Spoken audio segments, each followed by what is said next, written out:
Give to Barrett. Cut back over the middle of the 25 to the 20. Breaks a tackle to the 15.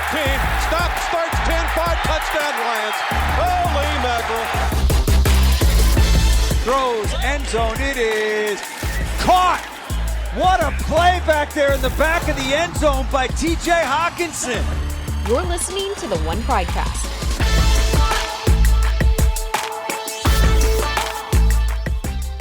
Welcome into another One Pridecast on this beautiful Friday morning. Feels like spring outside. Dannie Rogers here with you. And the one and only DetroitLions.com writer Mike O'Hara is here with me too, just like every other Friday. Mike, how are you on this springtime, winter, December Friday? All of that? Yes. That's an awful lot to think about. I think it looks like springtime out there, but it doesn't feel like it. It's not as cold as it's been. It's been about 21 degrees this past week. Denver, we're heading to Denver. I'm heading to Denver. A nice 54 degrees on game day. Not bad. No, not bad at all. I think there's a day it's going to be in the 70s, but not while you were there. I don't think I want it to be 70 in Denver in December anyway. I feel like we lose a lot of like Denver in that.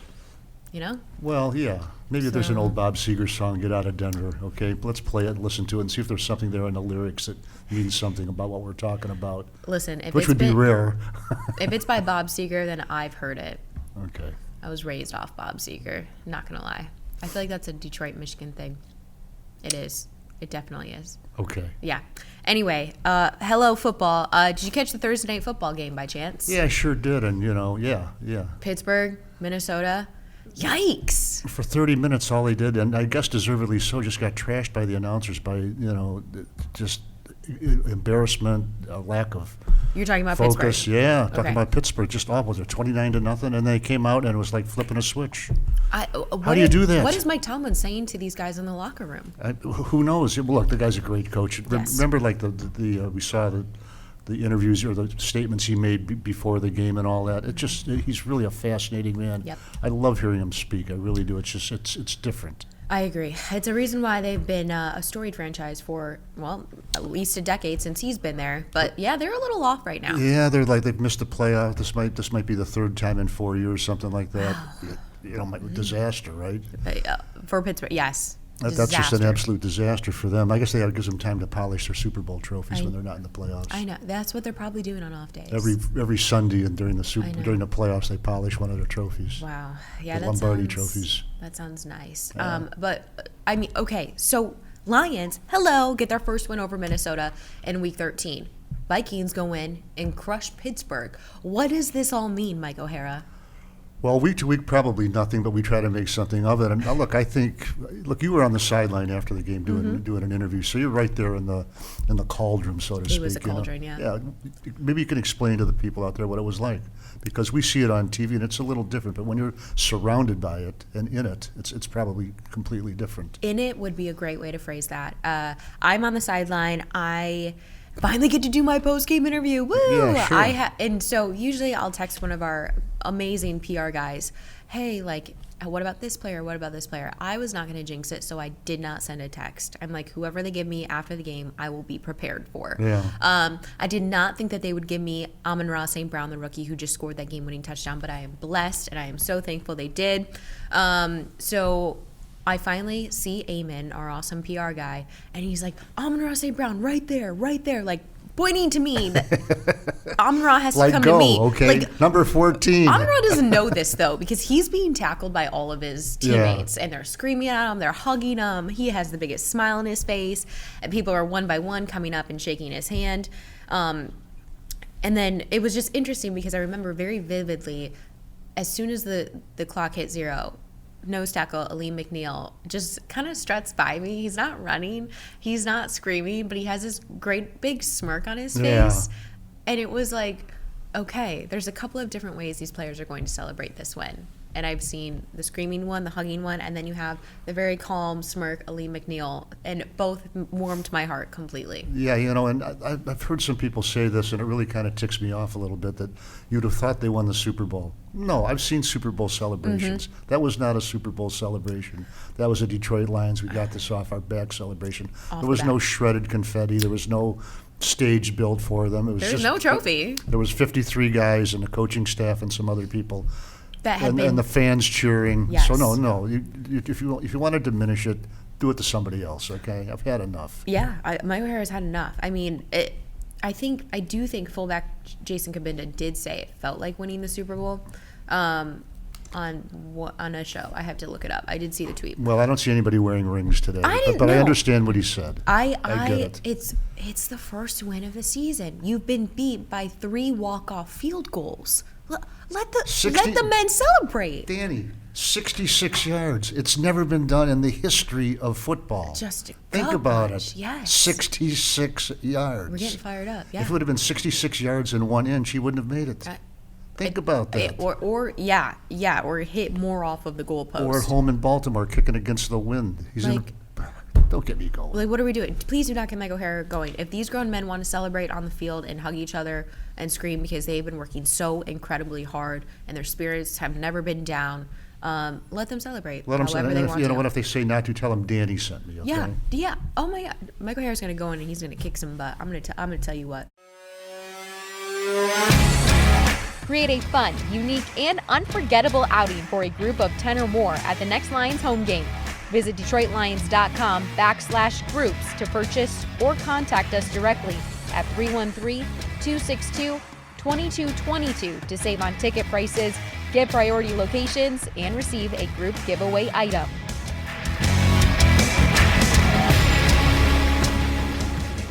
So a really, really great win by the Lions over the Minnesota Vikings. Jared Goff had a freaking day. Yeah. NFC Offensive Player of the Week honors were forthcoming after that. Just under 300 yards passing, 3 touchdowns. Let's go. He did have a little interception in there, but it's something they didn't bounce back from. Yeah, I think the interception and a fumble on the 4th down play, and I think that's been overplayed a little bit because it's the same thing as an incomplete pass. Yes. The other team gets the ball, so it's not like he gave them the ball. Right. They were going to get it anyway. Yes. Touche. What did you think of Jared Goff? Have we seen that Jared Goff yet here in a Detroit Lions jersey? Look, I look at his record, and I just look at it, and I don't think there's anything like glittering on his 6 years in the National Football. Mm-hmm. That like, wow, this is. But what counts to me is he's won games. Yes. And I think he was 42-23 or something like that. Very good after record. his 0-7 start. Yes. Two Pro Bowls, and guess what? He's been to the Super Bowl. He's played in the Super Bowl, people. And you know what? And he was being in the Super Bowl is one thing. Mm-hmm. But another thing is winning the NFC Championship game. I've heard a lot of people say that's really where the pressure is Very to hard get to to do. the Super Bowl. And Yes. he led a couple of drives to field goals, a tying field goal and a winning field goal to send that team to the Super Mm-hmm. Bowl. So he knows what the toughest pressure I think you can feel in pro football is, and he's gotten through it now. Full disclosure, the go-ahead field goal drive was something like 5 plays, 15 yards. Not bad. So he didn't put the team on his back and Correct. drag him in there, Right. but he didn't lose it either. And Yeah. so I think he's been somewhat undervalued. He's 27 years old. Is he 26 27? years I'm pretty old? sure we're the same age. Yeah. So I think he's 26, which is actually insane to think about.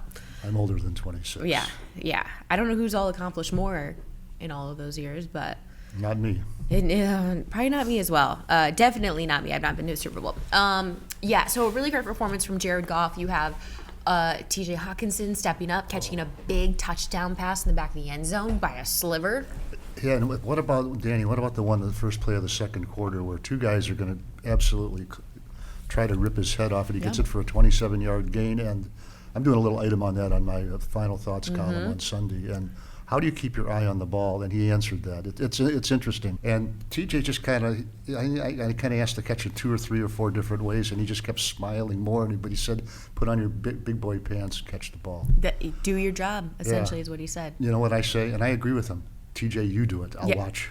Please don't go out and do that, Michael Harrell. That turns out that is one tough ball player there. It Oh, really yeah. is. I think we do that. Iowa Hawkeye. He's going to go up against a former Iowa Hawkeye here against Noah Fant, yeah. Denver. Yep. You know, you look at their 3-year statistics. They came out in the same year, first-round draft picks, and they're almost identical. Insane. The one place that the big edge is, TJ's got 12 touchdown catches. Mm-hmm. Fant's got 8, 9, something like that. That's Not not a wrong. huge advantage, No. but they're pretty similar. You know, we're almost down to the yard, to the catch, to the yards per catch, and all of that. both teams got a guy they wanted. Both teams got a guy that they can keep a long time. I mean, when is the last time that two tight ends drafted in the same round, first round, out of the same school? Like, when has that ever happened? I don't think before? it's ever. TJ mentioned something about that in his presser with the media. I think it was on Thursday that it's the only time it's happened in the history of the league. So that's insane. Yeah. And I think the Lions got the right guy. I think they made the right choice. Back in 2019. Yep. It just, you can feel just kind of the passion coming from TJ Hawkinson in terms of, a few weeks ago, someone asked him, hey, your coach wants to spoil seasons. Is that what you want to do now with the rest of your 6 games left in the season? He's like, we don't care about spoiling. Like, we just want to get W's. Right. We I just agree want with to that. win. Yeah.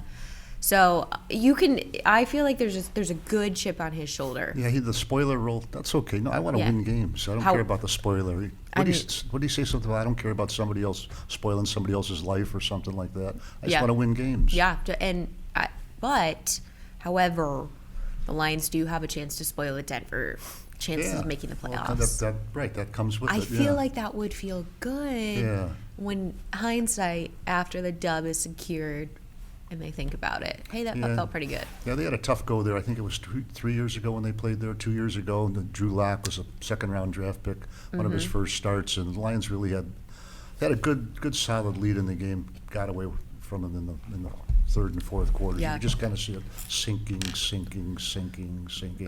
bingo, gone. It might be a little different this time around. I sort of have a feeling about this team in this Sunday game. Okay, hold on. Let me wrap up about Minnesota real quick. Okay. I won't say it until you tell me to. Okay? I know. So we went into TJ Hawkinson setting the tone with that second quarter touchdown in the back of the end zone. Marvelous catch. Then you have the rookie tight end, Brock Wright, step up, do a very similar thing, catch a ball in the end zone. Like, what? I thought it was TJ. I look at the number. I said, that's 2 for TJ. All right. And you're like, no, that's the rookie that's been learning under him this entire season. Yeah. So it's been crazy to see him grow. I asked him, how long had that play been drawn up for you, Brock? He's like, I don't know if it was drawn up for me, but I was ready to catch the ball in the end zone. And, like, that's it. That's all they need to do. And that was a pinpoint pass by Goff, too. Just threaded Another tight window, right on time. He knew he had to get rid of the ball really quickly, and he did it. And then, I mean, the most beautiful touchdown of them all, another first career touchdown reception on the day. Amon-Ra St. Brown, the rookie, catches that one in the end zone after Jared Goff leads them downfield, 14 plays. Yeah, that was in under 2 minutes. Yeah, that was really something. You know, I didn't really kind of realize. You watch the game, you know things are going on, but you don't really. The statistics don't really sort of impact on you until maybe after the game. I didn't realize he'd been targeted 12 times. I didn't know he had 10 catches.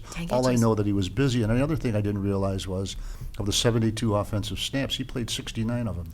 We're talking about Amon-Ra. This is a 4th-round draft pick who's, 5'11", something like that. Not the most imposing physical specimen. Actually, I don't know if he's 5'11". Yeah, but he's like 5'10". Yeah, he's yes. We'll give him another inch, okay? Give him an inch. You wouldn't know he was a 4th-round draft pick because of the high expectations that literally every fan of the Detroit Lions placed on him. That was a player they were so excited to see play it back because in training camp. He was a wide receiver. I think yes. And what was Brad Holmes' kind of joke? He said, "I took a wide receiver just to get the people off my you-know-what." Yes, and look how that turned out. Game-winning touchdown. Amon-Ra St. Brown. One of his teammates, Jared Goff, said he'll be playing in this league for as long as he wants. Yeah, I think it helps too that he comes from a family, family sports background. His father, and of course, he's got a brother who plays for the Green Bay Packers. Played, big time football at Southern Cal, which it's not pro football, but there's a lot of eyeballs on you when you play at Lincoln Southern Riley Cal. coming back, bringing USC back. Yeah, especially wide receiver there. You can talk. There's just a litany of guys who come out, really good players too, including here. 1994, we had a guy. I think it was a first-round draft. It was in fact a first-round draft pick. Johnny Morton went on to catch 500 or 600 passes and had 4,000 or 5,000 yard seasons. And just a guy, not a star, but a really, really good football player. That's why you're here, Mike, to drop those nuggets. And you know what? And he had 3 catches his rookie year, a total of 3. This kid's got 49 already. Holy smokes! Well, the people wanted to see more Amon-Ra St. Brown. You got him in the form of a game-winning touchdown as time expired. So Lions get their first win over the Minnesota Vikings, 29-27. Now we move on to spoiling another team's chances, the Denver Broncos. really good defense, a really good, reliable defense. Third in the league in points allowed. Pass rush defense, it's going to be very tricky. Pass rush, okay. They have 28 sacks. It doesn't, they're not exactly tearing people's heads off, but a couple of good safeties. Good balance on offense. A couple of good running backs. 3 or 4 receivers that they count on. So they really, you've got to play them. You really do. You've got to play your game. You can't expect them to hand you anything. But I look at them, Danny, and look, they started the season 3-0. Like it's just teams, the Jets, the Giants, and I forget who the other one was. Not good teams, and then they lose the next 4. And since then, it's been win 1, lose 2, win 2, lose 1, whatever. I know the Lions are underdogs by double digits again, but I don't see the Broncos in any way being 10 points better than the Detroit Lions. I really don't. I don't care where they play them, at home, neutral site, whatever, Silver Dome, Farwell Field on the east side of Detroit. I just don't see them being that much better. Bring on the altitude. Lions defense, of course, going to have to limit Teddy Bridgewater in the pass game, a little bit in the run game, little bit. And then, Javonte Williams, the rookie, oh my Lanta, he is a man when he runs. Absolutely. Very, very hard to take down. Yeah, and I think they'll have Melvin Gordon back healthy this week. He's between the two. One's got 670 yards, the other one's got 605. Yep. That's a pretty good distribution That's pretty right good. there. Yeah, that's, in other words, one guy goes out and you don't really miss him. And then the next guy's rested. Exactly. So no, it's a really tough cover for the Lions in that regard this week. And then you got Cortland Sutton, almost 650 yards on the season, wide receiver in that regard. A bigger target, bigger wide receiver, 6'4". So you've got like a Josh Reynolds out there, and then you got the Noah Fants, the Tim Patricks of the world. But the offense, they only scored 9 points.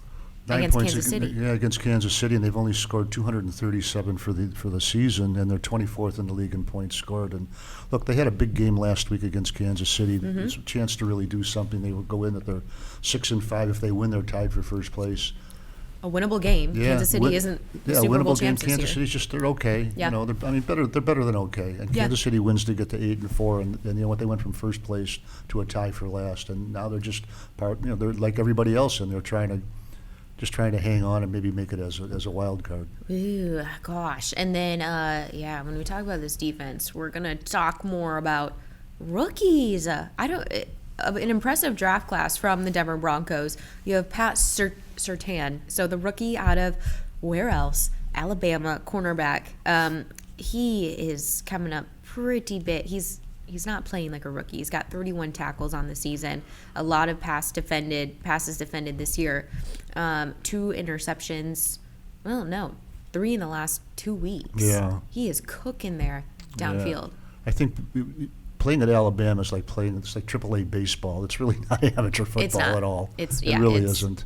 Sign them up for the league. Yeah, almost the entire team. In their third year, they're looking to go to the National Football League. Correct. And they should be. There's nothing wrong with that. But those guys come in. They come in ready to play in the National Football, as ready as you can be without having been there. Yep. And then you got Malik Reed, outside linebacker, great off the edge. 3 years into this thing, he's a Nevada grad. Nevada is coming to Detroit very soon for the Quick Lane Bowl.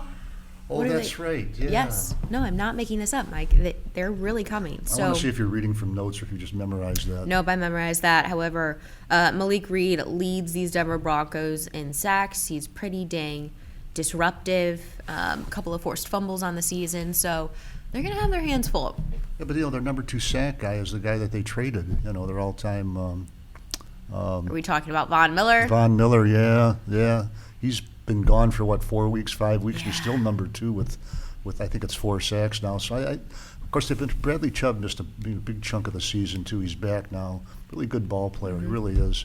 He had 12.5 sacks a couple of years ago.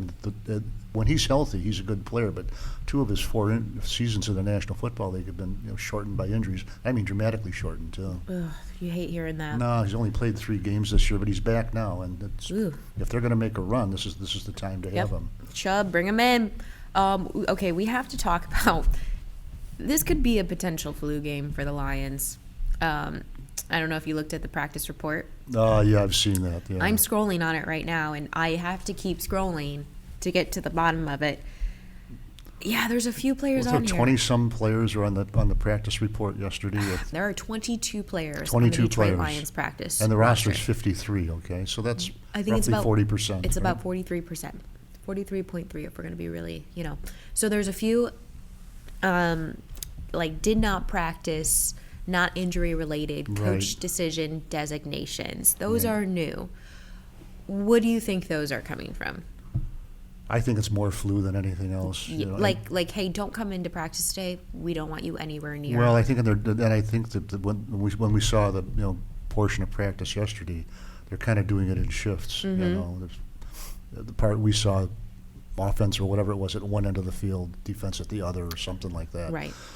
They brought them in at different times on Wednesday morning for one group, afternoon for the other. Mm-hmm. So I think that they've sort of got a grip on how to handle it, but Yes. that doesn't make the guys feel any better. I No. think they're going to be okay, but we'll see what Right. what the time change does. We'll see what the altitude change does. Oof. Look, it's not ideal. No. You'd wish it was the other way. If somebody's got to be sick, you'd wish it was the Denver Broncos, not the Detroit Lions. But Jared Goff said yesterday, 2 days ago when we talked to him, he said he's feeling he could have practiced that day with just an abundance He of said caution. Sunday was his worst day he Yeah, felt. And, yeah. well, if you're going to play And he like also- that, Yeah, right. And didn't he also say, Danny, that once you're in it and you're out there playing, you kind of forget how Correct. bad you feel? you do. I feel like a little bit of adrenaline helps with that, but you've got 10 Lions players on this practice report with a designation of illness next to their name. If they're on this practice report with illness, it is not COVID-19, for all those who don't Right. know. There are 2 Lions players on the COVID-19 list, though. However, it's center Evan Brown, who was placed on there earlier this week. And then you have defensive back Bobby Price, who was just put on there Thursday. Yeah, I'm worried about the center position. Look, we started with Frank Ragnow, who's what I think is probably the best center in pro football. Not a hot take. Right, and that's, he was gone after 4 games or 5 games, whatever it was, for the season. Evan Brown, I think, did as well as you could expect. Great, But now doing you're into great. your number 3 guys, and there's no way that there's not going to be some sort of fall off. If there wasn't, he'd be out there playing. Exactly. Yes, it's going to be very I think. interesting. Yeah, so Lions are going to have to look to their third string center. That is Ryan McCollum, the rookie from Texas A&M, is going to get his shot. So Well, he's played big-time football at Texas A&M. That's, he's played he's got big-time that football. going for him. Big time. Big time. Yeah. So, And Yep. he's had big-time practice in the National Football League. So we'll see how he is. don't get me wrong. Hank Fraley is praised on this staff as the offensive line coach for having no drop-off, for the amount of injuries along the line that he's been able to just shuffle around and rotate guys and have no drop-off. I have full confidence. Rookie though, okay. At least it's here in Week 14, and you watched a lot of weeks of football here. Right, we don't know how much time he's had with the number 1 offense, in practice. Probably don't. not a No. lot, but No. until Evans went down. So we'll see. Yeah. It's the second most important position on the offensive line, the center. I mean, everything starts with them. Yep. That I start with the left tackle. I think most people would agree with that. Mm-hmm. But then the center, if the center's not number 1, it's at least number 2. Yep. Or maybe even 1A or 1B. I like 1A, 1B. Right. So Lions, not looking great from a flu standpoint.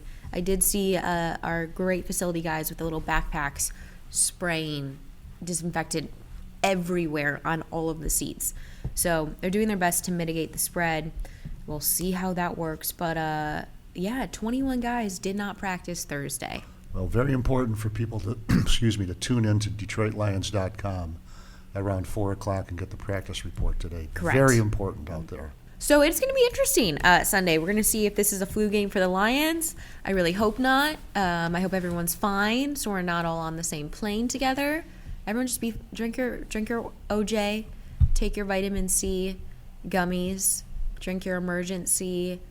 You need to get an IV of, liquid, whatever that is. Go for it. I don't know what that is. I just hear people do it. I'll do it one of these days. Yeah, anyway, okay. Mike, please give us your BetMGM. That's why we do this. It really is. However, we also need nuggets. We need Mike O'Hara's phenomenal wisdom. But we need your BetMGM pick as well. Please. I don't know if you've had my phenomenal wisdom yet, but I've done the best I can. It's great. It's better than best. Look, I don't know if I've actually gone out on any limb. I think that 2 or 3 times I've picked the Lions this year. I think it was twice to beat the Bears. Did you?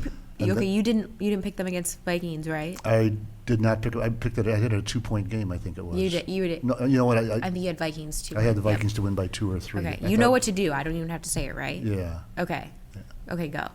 I like the Lions in this game. Dang I really it! do. That's not what I wanted you to. You're gonna jinx them. Danny, I like the Detroit Lions in this game. Is that okay with you? I like them. I don't. You've been feisty today, so I'm happy for you. The one game that I had completely wrong, I thought they had beat the Eagles. I'm not a big Eagles fan. They got 44-6. I was off a little. A little bit. Just a little. Yeah, they could have taken their team off the field after one quarter, and then the Lions would have come back on that one. But I like it. I just think the Lions are starting to they got some pass rush together last week. I think to me there's nothing remarkable about the Broncos. Like I said, they started 3-0, and since then they've been just like everybody else. Yep. They had a chance to make a big move last week. They didn't. They're 6-6. They're just a team to me. I don't think they're 6-6 quality.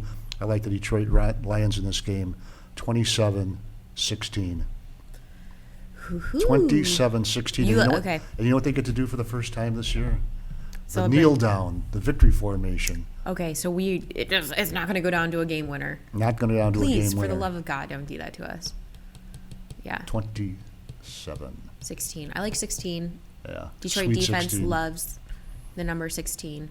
Yep. Held last 3 out of 4 opponents to 16. And if or I'm less. wrong, I'm wrong. Well, I hope you're not. Well, I hope I'm not wrong, too. I just like to be right. We like That's happy fine. plane rides home. We love happy plane rides home. Okay. Mike O'Hara, thank you so much for all of your expertise. Great nuggets. Great wisdom. I'm serious. That's Mike O'Hara. You can go read all of his amazing articles on DetroitLions.com. For Mike O'Hara, I'm Dannie Rogers. That was his BetMGM pick. Coming up next, hear from the rookie tight end Brock Wright on how he secured his first touchdown reception and some cool family facts. That's coming up next.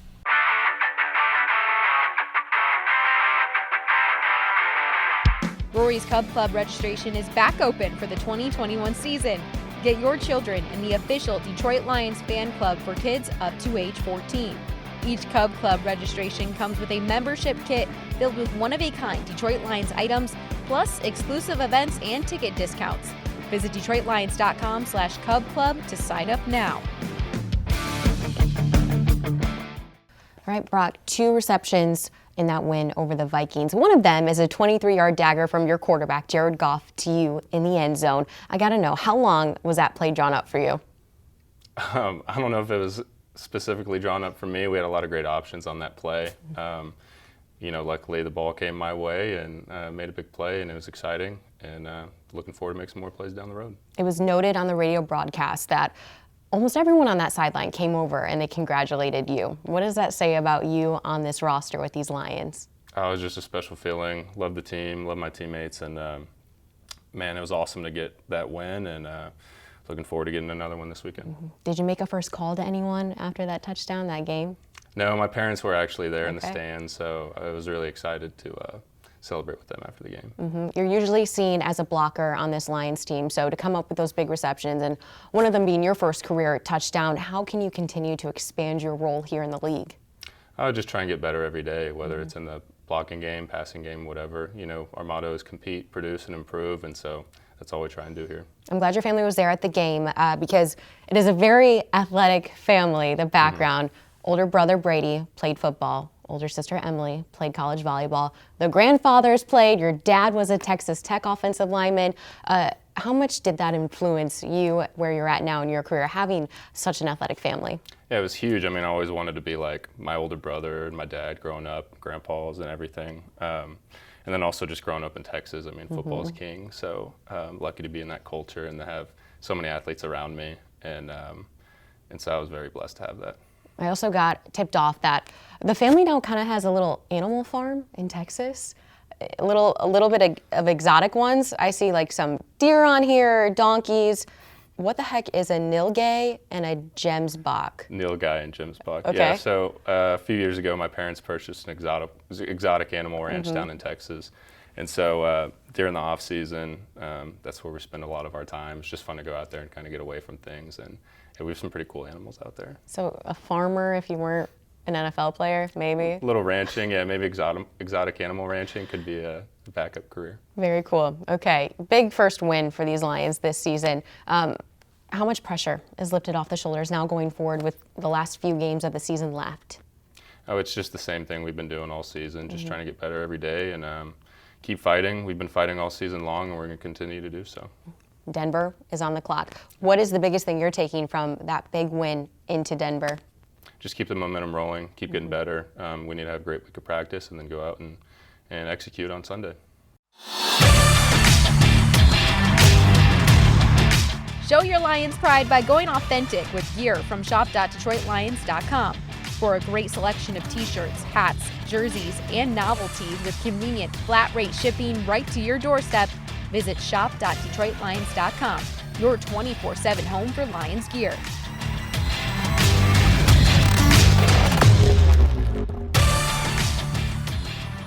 Thanks so much for tuning into the One Pridecast. I'm Dannie Rogers. We'll see you right back here next week.